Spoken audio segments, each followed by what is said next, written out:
Hi viewers, let's see the app we are going to develop in the next couple of lessons.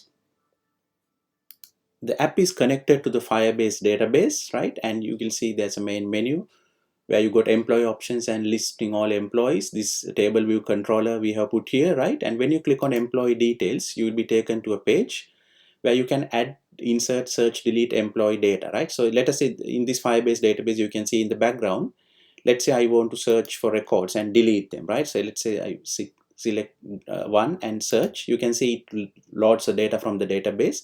And let's say if I delete it, right, it deletes the data from the Firebase real-time database. That's awesome, right?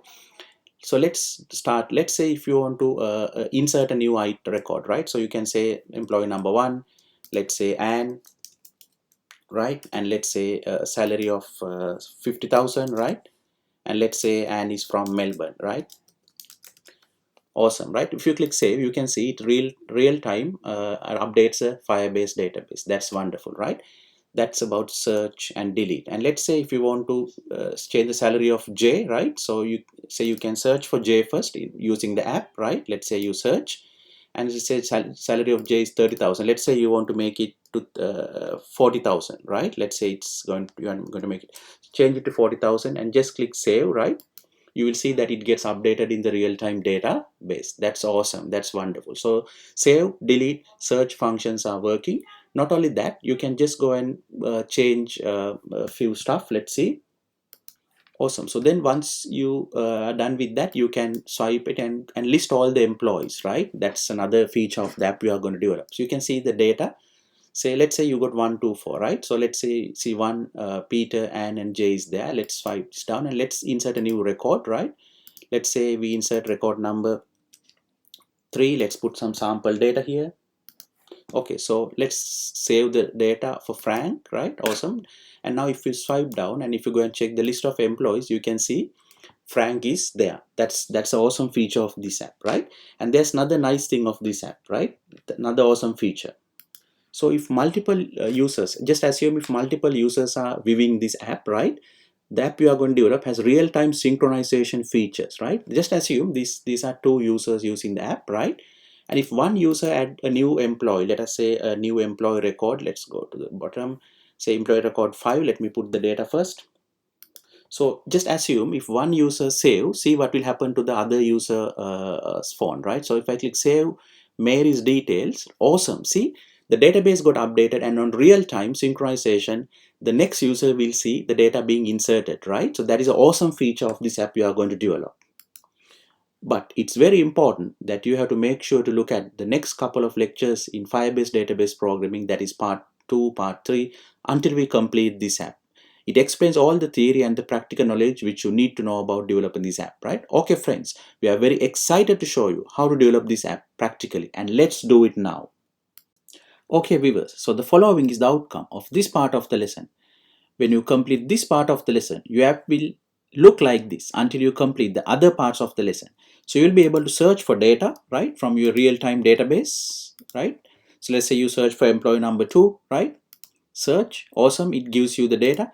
And let us say if you put a wrong employee number, say by mistake you put number 20, there's no employee number 20, you search and it says no data found, right?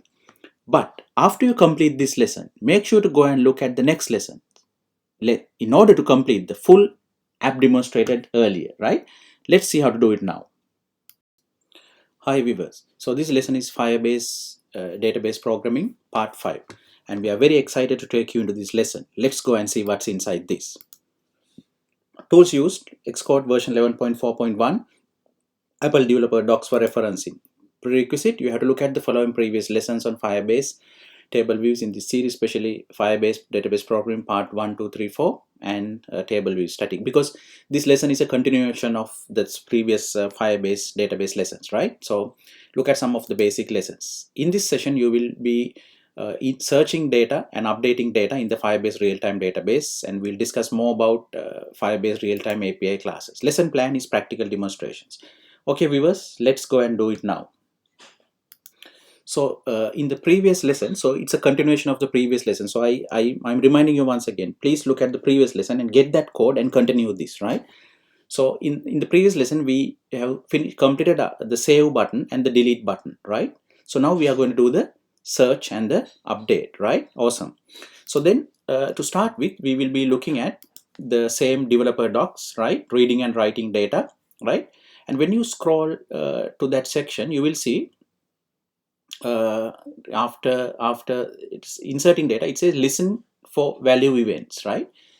Then it says to read data. See, that's what we want, to read data at a path and listen for any changes, meaning any updates, right? So say you want to refresh your screen for any changes, right? For any of that, basically you want to read. There are two methods mentioned here: use observe event type with block, or observe single event of type with block, right? Of FIR database reference. Now what is this FIR database reference? That is what we used to refer, right? Just here, over here, see FIR in the previous lesson, right? FIR database reference. Look at the previous lesson for it. Awesome. So then it says you can use FIR data event type value event to read data at a given path, right? As it exits at the time of the event, right? This method is triggered once when the listener is attached, and again every time the data, including the children, changes. See, so if you want to listen to data changes, say read once, but let us say you have a table view on your screen. So you read the data, but you want to update the table view automatically whenever you receive data. Think like that. So whenever someone change the database, you want to update your screen automatically, right? So then you can use this method, right? FIR data event value type, right? Event type of event type value. So if there is no, okay, it's not false, so right? Then important, the FIR data event type value event is fired every time data is changed at the specified database reference. So that's what I said, right? Okay, right? Awesome, right? It's giving some recommendation to limit the size of the snapshot, attach only at the highest level needed, right? So don't include anything unnecessary, because it's going to trigger, right, and give you a lot of data, right? Then it says the following example demonstrate an example of using that, right? But if you have a situation like you want to read data only once, for example in our app, right? Because here, if I enter a employee number and say, for example, if I say search, just take it as example, say I just want to read it only once and just display, think like that, right? Just think. But if not, I can use the other way also. Let's do it like that for this. And for another button, for another option, let's use the other method where it automatically gets updated. Let's try both of them, but we'll start with reading data once, right? And for another option I will do this one, right? That means so it can trigger multiple times based on every time the data changes, right? We'll start with this, right? And it's given a code for us to use, right? So let's look at this code. So it says first get the from Firebase authentication, get the current user ID. Now for this project I have not used Firebase authentication, so I'm not going to use that. But this is the code I want, right? So this is the code I'm going to use for this this part. So let's copy this code, right? And let's take it to our search button. Okay, viewers, right? Let's put it to the search button. So what I'm going to do is I'm going to go to the storyboard and quickly attach code for the search button, right? That's what we want to do. Right, let's attach code for the search button. Great. So let's go to the bottom. Let's drag the search button. Let's say search clicked. Awesome, right? Search clicked. And then let's go into that and let's paste that code we got, right, from the Firebase docs, right? And then we'll have to do some modifications. So let's see what are the modifications we have to do now, right? Let's see what are the modifications. Let's do it now. So the first change is the table, right? So we are referring to employees, right? So okay, employees table, and the user ID is what I'm searching, right? So what I'm searching, what is entered here, right? So that means exactly like when I deleted, I have to get that from the text box, right? So first of all I have to get that from the text box, from my text box, isn't it? From this text box over here, right? I'm getting it and then passing it just here, right? Awesome. And this is observe single event of, that means just bring data once, right? And so I don't have a use object, so I don't want this. What I need is, I'm deleting up because I need only the snapshot dot value section, right? I will tell you why, right? So I'm deleting this part, right?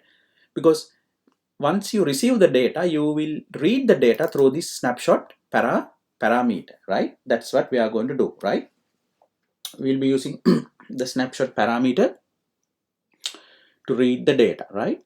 So of the child given, that means of the in the employee document, say the child employee number. So what are the data? So if I give employee number 3, for example, or some number, right? So say employee number 2, then what are the data? See, name, address, and salary.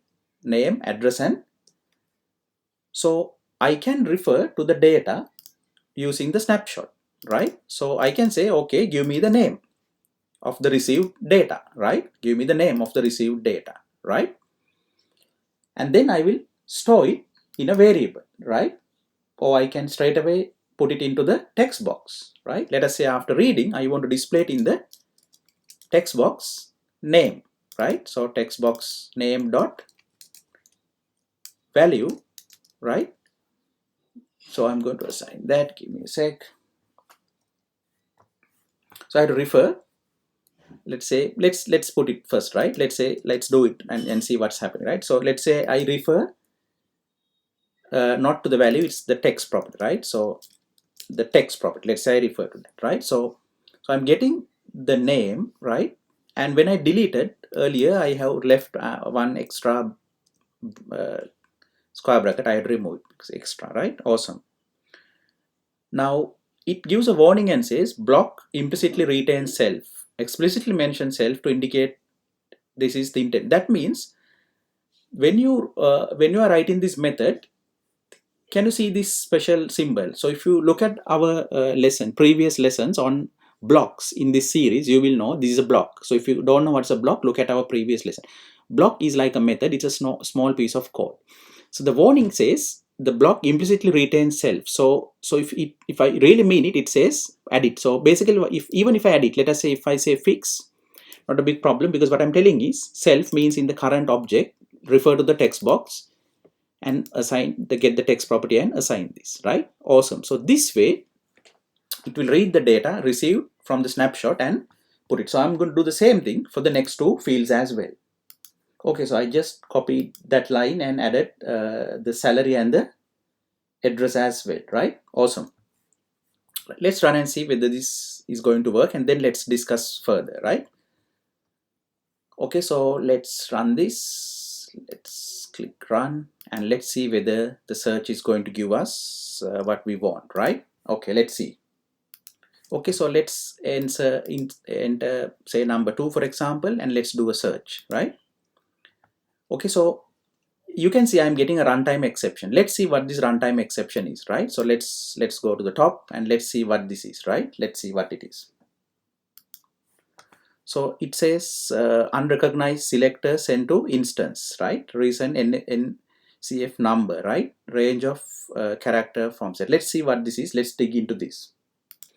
Okay, so viewers, what I did was I just deleted the data in the database because it was giving me a runtime problem. So I just deleted and inserted some data once again from the app, and it's working. The code is working, right? So if I search for one, see I got and because I got and here, right?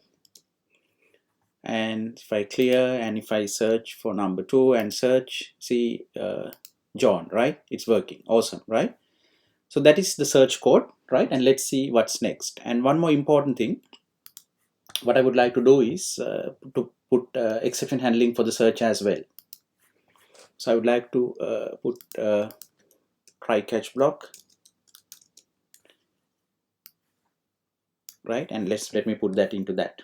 So I just moved that into the try block, and then if there's exception, I would like to display alert. So I'm copying from what we did earlier, alert, right? And let's say save, let's change, right? So it's the save message, right? Problem in search, right? Problem in search. Let's fill that part. Okay, so the alert, right? Okay, awesome, right? Let's look into what's next, right?